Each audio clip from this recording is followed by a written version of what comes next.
ആളൂർ കിഴക്കാളൂർ മടപ്പറമ്പ് ക്ഷേത്രമൈതാനിയിൽ നിർത്തിയിട്ടിരുന്ന ടിപ്പർ ലോറികളുടെ ബാറ്ററികൾ മോഷ്ടിക്കപ്പെട്ടു. കഴിഞ്ഞ ദിവസം രാത്രിയിലാണ് സംഭവം.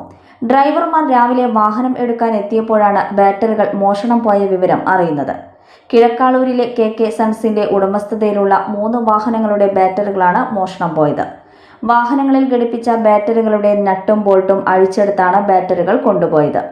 മറ്റൊരു വാഹനത്തിന്റെ ബാറ്ററി അഴിച്ചെടുക്കാൻ ശ്രമം നടത്തിയെങ്കിലും വിജയിക്കാത്തതിനാൽ ഉപേക്ഷിക്കുകയായിരുന്നു. ടൂറിസ്റ്റ് ബസ്സുകളും ടിപ്പർ ലോറികളും JCBയും ഉൾപ്പെടെ നിരവധി വാഹനങ്ങൾ രാത്രികാലങ്ങളിൽ ഇവിടെ പാർക്ക് ചെയ്യാറുണ്ടെങ്കിലും മോഷണം നടക്കുന്നത് ഇതാദ്യമായിട്ടാണെന്ന് വാഹന ഉടമ സതീശൻ പറഞ്ഞു. വാഹനങ്ങളുടെ ബാറ്ററി മോഷണം പോയതുമായി ബന്ധപ്പെട്ട് വാഹന ഉടമ കിഴക്കാളൂർ സ്വദേശി സതീശൻ പോലീസിൽ പരാതി നൽകി. കണ്ടാണശ്ശേരി പഞ്ചായത്തിൽ ഉൾപ്പെടുന്ന മറ്റു സ്ഥലങ്ങളിലും സമാനമായ രീതിയിൽ മോഷണം നടന്നിട്ടുണ്ട്. അരിയന്നൂരിലെ വർക്ക്ഷോപ്പ് പരിസരത്ത് നിർത്തിയിട്ടിരുന്ന വാഹനങ്ങളുടെ ബാറ്ററികളും മോഷണം പോയതായി പരാതിയുണ്ട്. മേഖലയിൽ വാഹനങ്ങളുടെ ബാറ്ററി മോഷ്ടിക്കുന്ന സംഘം സജീവമായതിനാൽ പോലീസിന്റെ രാത്രികാല പട്രോളിംഗ് ശക്തമാക്കണമെന്ന ആവശ്യം ഇതിനകം ഉയർന്നിട്ടുണ്ട്.